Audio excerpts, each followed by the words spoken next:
CEO dared a single dad to dance. The entire room went silent when he did. They laughed when Philip Crane issued the dare. He said it loud enough for the tables near the dance floor to hear, loud enough for the 6 people already watching, turning it toward the room like a gift he expected everyone to enjoy. Go on then, show us what you've got. The Hartwell Foundation Gala occupied the grand ballroom of the Alderton Hotel on the last Friday of November. Crystal chandeliers, a live orchestra, 200 guests arranged in the careful geometry of people who understood where they were and what it meant. Philip Crane stood at the edge of the parquet dance floor in a suit that cost more than some people's rent, champagne in hand, smile in place, with the ease of a man who had spent 3 years in this room and considered it his. He was 41, an investment director at Vance Capital, the ex-partner of Vivian Cole, who stood 6 feet away, very still, her expression controlled in the way of someone who has seen this play before and is measuring whether to stop it. Marcus Webb stood across from Philip in a dark jacket that had been his best jacket for 3 years. He was 37. He was at the gala because Vivian had asked him, in the way she asked him things directly, without performance, as if she expected he'd say yes and wasn't going to apologize for expecting it. He was a high school music teacher. He was the father of a 9-year-old named Donnie, who had that morning made him promise to bring home the little chocolate mints they always put on tables at fancy things. Because she'd had them once at a wedding and had never stopped thinking about them. He had the mints in his jacket pocket. 2 of them. He'd been saving them since the first course.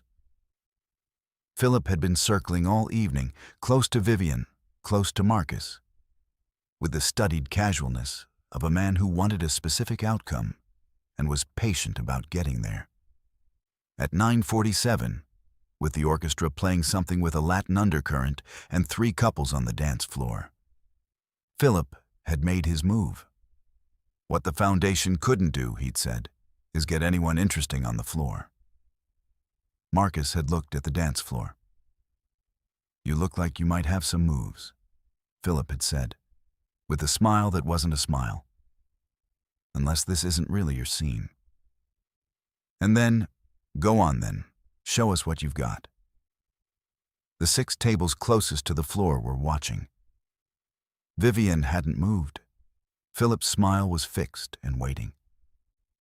What Philip Crane did not know, what none of them in their evening clothes knew, was that Marcus Webb had, between the ages of 19 and 26, competed in ballroom dance at the national level. That he had won 3 regional titles and placed second at nationals in the Latin category in the year he was 24. That he had stopped competing when his wife Lena was diagnosed. Had stopped entirely when Lena died 3 years later. Had not danced in public since the evening of her memorial when he had put on the song she'd loved and stood in his kitchen and moved through it once, alone, with Danny asleep in the next room.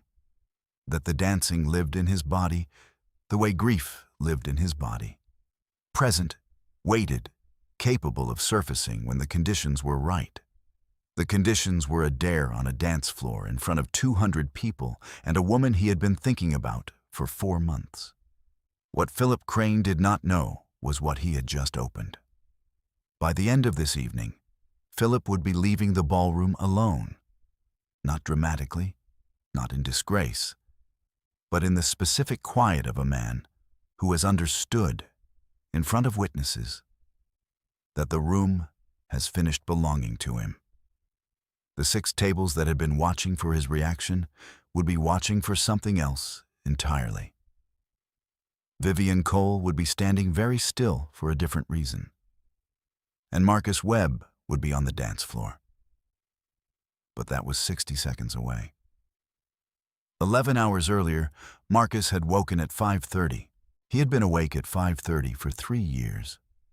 He had stopped fighting it at some point in the second year, the year after Laney, when the house had its new configuration and Danny had started sleeping through and the 5:30 mornings were just his. He used them the same way every day. Coffee, the kitchen window, whatever the morning looked like from the third floor. He thought about the gala.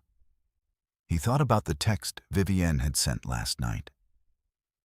Philip will be there. I wanted to tell you in case. He had sat with the text for a moment. He had written back, "Thanks for telling me. See you tomorrow." He had meant both sentences. Vivienne Cole had come into his life the way things came in when you stopped looking for them. Through the high school where he taught, where she had come to speak to the music program's board about the Foundation's Youth Arts Grant.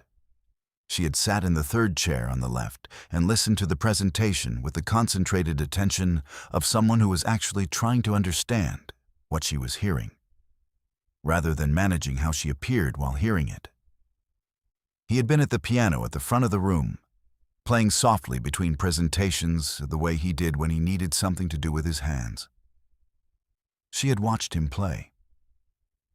After the meeting, she had come over and asked what the piece was. He told her. She'd asked if he'd written it. He had. It was the first piece he'd finished since Lena. They had stood at the piano for 20 minutes. He had played the first movement again, slowly, and she had listened with her hands folded and her face doing what faces do when music is finding something real. That had been 4 months ago. He had thought about her since in the careful way of a man who had learned that some things required patience, who had made himself be patient with his own grief for 3 years, and understood that patience was not the same as waiting, but that they could look the same from the outside. Danny appeared at 6:15. She was in her pajamas, one sock on, hair in the state she always woke up in, half committed to sleep, half committed to being up. "Is today the fancy thing?" she said. "Tonight," he said. "You're at Grand's." She climbed onto her chair at the kitchen table. She helped herself to cereal with the focused self-sufficiency she'd developed since she was 6. She looked at him across the table. "The mints," she said. I remembered. "2," she said. "At least 2. 2, he agreed. She ate her cereal. She was thinking about something. He could tell by the quality of her quiet, which was different from her regular quiet. She looked up. "Is she going to be there?" she said. He poured his coffee. "Vivienne?" "Yes." Donnie nodded slowly. She had met Vivienne once, at the school's winter concert 6 weeks ago, where Vivienne had come to hear the music program perform and had ended up sitting next to Danny for the second half because Danny had been in the front row for the first half and then negotiated her way to the audience seating. They had sat together for 40 minutes. Danny had provided running commentary on the performances. Vivienne had responded to each one with the same focused attention she gave everything. At the end, Danny had told her, with the direct assessment of a 9-year-old who had decided something, "You listen well." Most people don't. Marcus had heard this from across the row. He had looked at the ceiling briefly. "She's nice," Danny said now, in the tone of someone confirming a conclusion reached weeks ago. "Yes," he said, "and she listens well." "She does." Danny ate her last spoonful of cereal. She looked at the table, then back up at him. "Dad," she said. "Yeah. You should dance tonight." He looked at her. "What?" "At the fancy thing, if there's dancing." She stood up with her bowl. "You used to love it, before." She carried the bowl to the sink. "Mum loved watching you." She said it simply, without weight, not as a provocation or a comfort, just a fact she had been carrying quietly and had decided to put down. He looked at his coffee cup. "I haven't danced since." "I know," she said. "That's why I'm saying." She rinsed the bowl. She turned. She had the expression of a 9-year-old who had thought about something for a long time and had decided the time was right. "She'd want you to." He looked at his daughter. She looked back, 9 years old and wiser than the number, the way some children are when they've learned early that life has weight and have decided to carry it without putting it down. He didn't say anything for a moment. "Get ready for school," he said. She went, but he sat at the kitchen table for another 5 minutes after, and the coffee went slightly cold, and he thought about a kitchen 3 years ago and a song and his daughter asleep in the next room. He thought about what Danny had said, the simplicity of it. "You should dance tonight," use, as if the 3 years were not 3 years, but a pause, and a pause was allowed to end. He thought, maybe it was. The gala ran the way galas run, the efficient performance of collective goodwill, the particular warmth of a room full of people who have agreed to mean it for one evening. Marcus had found his table, found Vivienne, sat beside her through the dinner that preceded the dancing with the comfortable ease of two people who had been having conversations for 4 months and had learned each other's pace. Philip Crane had appeared at the cocktail hour. He was not on Vivienne's guest list. He was there through the foundation board, a legacy connection from the years they'd been together. He had approached their table at 7:15 with the smooth confidence of a man who understood that showing up was its own statement. He had greeted Vivienne with the warmth of someone performing equanimity and performing it well. He had greeted Marcus with something different, with, not overtly hostile. Philip was too skilled for that. But there was a specific quality to the way he spoke to Marcus, a fraction of attention withheld, a register that said, "I know what you are and where you fit." Marcus had noted it without reacting. He had been in rooms like this before, at competitions and events and functions where certain people made determinations in the first 30 seconds and organized their behavior accordingly. He had learned to find the information in it and discard the rest. Philip had circled through the evening. Marcus had watched Vivienne's expression when Philip was near it. The controlled neutrality that was different from her real neutrality, which was warm and present. He had filed this too. At 9:40, the orchestra had moved into the Latin set. 3 couples had taken the floor. Philip had materialized at the edge of the parquet with champagne and the expression of a man who had been waiting for this specific moment. The dare had arrived. "Show us what you've got." 6 tables watching. Vivienne very still. Marcus looked at the dance floor. He looked at the orchestra. He looked at Philip's smile, which was the kind that required an audience, and knew it was receiving one. He thought about Danny at the kitchen table. "You should dance tonight." He thought about a song played once in a kitchen 3 years ago. He set down his water glass. He walked onto the floor. He stood on the parquet for a moment. The orchestra was mid-phrase, a Cuban sun, something with structure and space in it. He could hear the rhythm the way he'd always heard rhythm, underneath and around and through other sound, like a pulse you could choose to follow. He looked at Vivienne. She was watching him, not with the polite attention of a spectator, with something else, something that had been building for 4 months without the right occasion to name itself. He extended his hand. She looked at it. She looked at him. She came to the floor. He placed his hand at her back. She was not a trained dancer. He could tell in the first second, but she had the quality that made dance possible without training. She listened. She felt the rhythm, and she listened to where he was, and she went where the weight of the movement suggested. He adjusted for her. This was the thing about dancing with someone. You learned them in 30 seconds in a way that took hours any other way. They moved. He was not performing. This was the thing the room noticed first, not that he was good, but that he was not performing. There was no showmanship in it.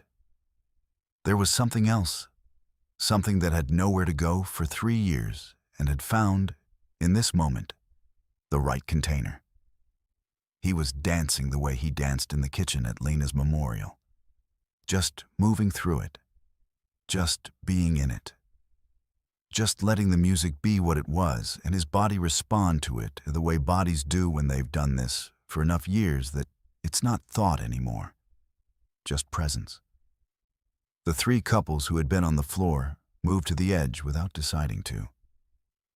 The orchestra played on. The room went quiet in the way rooms go quiet when something is actually happening. Not the silence of shock, but the silence of attention. The silence of people recognizing something true. Vivienne was following him, and she was good, not technically, but in the specific way that mattered. She was with him. She was listening. She had understood in the first 30 seconds that something was happening here that was not a performance for the room, and she had made herself present for it rather than for the audience. And this was the thing that made it what it was. He led her through the phrase. He turned her once, simple, unhurried. He brought her back. He thought about Lena. Not with pain. The sharp pain had filed itself into something else over 3 years, something more like the shape of a person-shaped space that was still there, but that you learned to move around. He thought about the kitchen, about the song, about Danny asleep in the next room and him moving through the music alone because the music needed to go somewhere. He thought about Danny at the kitchen table this morning. You should dance tonight. She'd want you to. His jaw was set. His eyes were clear. The orchestra reached the phrase's resolution. He held Vivienne in the final position for one beat, her hand in his hand at her back, both of them still. The room was absolutely quiet. And then someone started to clap, then another, then more, the rolling accumulation of a room that had been holding something and had released it. Marcus stepped back. He looked at Vivienne. Her eyes were bright in the way of someone who has just been present for something and has been changed by the proximity. He looked at Philip Crane. Philip was standing at the edge of the floor with his champagne glass. His smile was gone, not replaced by anger, replaced by nothing. The look of a man who had issued a dare expecting one outcome and had received another and had understood, in real time, in front of 200 people, that the room had moved and he had not moved with it. He looked at the room. The room was not looking at him. He set his champagne glass down on the nearest table. He walked toward the exit. He did not make a scene. He was not that kind of man. He was the kind of man who understood when a room had finished being his, and who left while the leaving was still composed. The door closed behind him. The room continued to applaud. Marcus looked at Vivienne. She was looking at him with the expression she had when something was too large for immediate words. The same expression she'd had at the piano 4 months ago, listening to the piece he'd written. That was the first time, he said, in 3 years. She looked at him. Your wife? She said. She loved it, he said, watching me dance. Vivienne was quiet for a moment. She was still holding his hand, though the dance was finished. She looked at their hands. She looked back up. What made you come out tonight? She said. Really? He thought about a 9-year-old in pajamas with one sock on. About you should dance tonight. She'd want you to. About the kitchen window at 5:30 and the coffee and the quiet and the 3 years of learning how to carry something and still move. My daughter told me to, he said. Vivienne's breath went out of her, slow, complete, the specific exhale of someone receiving information that has just arranged several things into sense. How old is she? She said. 9, he said. She made me bring mints. Vivienne laughed. A real one, sudden, unmanaged, the kind that arrived without being arranged. She pressed her other hand over her mouth briefly, the way people do when a laugh surprises them. He found himself smiling. Not a performance. Just what his face did. "She sounds very sensible," Vivienne said. "She's the most sensible person I know," he said, slightly terrifying. They were still holding hands. The orchestra had moved into something slower. The floor had filled again around them, the room returning to itself, warmer now, at a different temperature than it had been at 9:47. "Can we dance again?" Vivienne said. He looked at her, at the floor, at the room that had gone quiet and was now full of sound. "Yes," he said. He led her back into the music. By midnight, Philip Crane had not returned. Two of the Foundation board members who had been at the tables closest to the floor found Vivienne separately during the last hour of the gala and said things that were brief and warm and specific. One of them, Margaret Adler, who had been on the board for 12 years, simply said, "He's very good." Not just at the dancing. Vivienne had nodded. She had known this for 4 months. It was good to have it confirmed by someone who had just seen it for 3 minutes. The gala ended at 11:30. They walked out together into the November night. He gave her the mints from his jacket pocket. "Not both, one." She looked at it. "Your daughter said 2, she said. "She said at least 2, he said.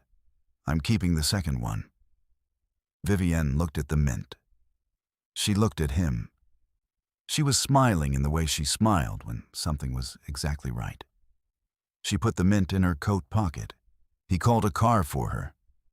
They stood at the entrance while it came, in the November cold, with the unhurried quality of two people who had been patient for 4 months and had no interest in rushing whatever came next.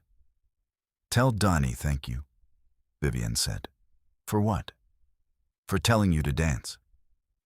He looked at the street, at the car arriving at the corner. "She'll want to know how it went," he said. "What will you tell her?" He thought about the floor, about the room going quiet, about Lena in the kitchen 3 years ago and the song and the space she'd left that was still there and that he had learned slowly to carry differently, not less but differently. About a woman who listened well and who had come onto a dance floor with him and listened the same way. "I'll tell her the mints were worth it," he said. Vivienne looked at him. She had the expression she always had when he said something that arrived sideways but meant more than it said. She laughed again, small this time, the right size. The car was at the curb. She went toward it. She paused at the door. "Saturday," she said. "The piano piece, the first movement. I've been thinking about it since October." He looked at her. "I'd like to hear it again," she said, "if that's all right." "Saturday," he said. She got in the car. He stood on the step until the car turned the corner. Then he turned up his collar against the cold and started walking toward where his own car was parked, 3 blocks away, in the November night that had turned clear and sharp after the earlier overcast. He thought about dancing. He thought about it the way you think about something you have rediscovered, not new, just returned. The way a piece of music sounds when you haven't heard it in a long time, and it's exactly as you remembered and better. He walked the 3 blocks. He drove home. He parked in front of his mother's house. He sat for a moment. He texted Danny. "I danced. You were right. And I have 1 mint. I'm keeping it. You'll have to try harder next time." Her reply came in 40 seconds. She was supposed to be asleep and was clearly not. I knew it. "Was she there? Did she dance with you?" He typed yes and yes. 3 dots. Then, Dad. Then, was it good? He looked at the phone. He looked at the November street, at the light in his mother's kitchen. He typed yes.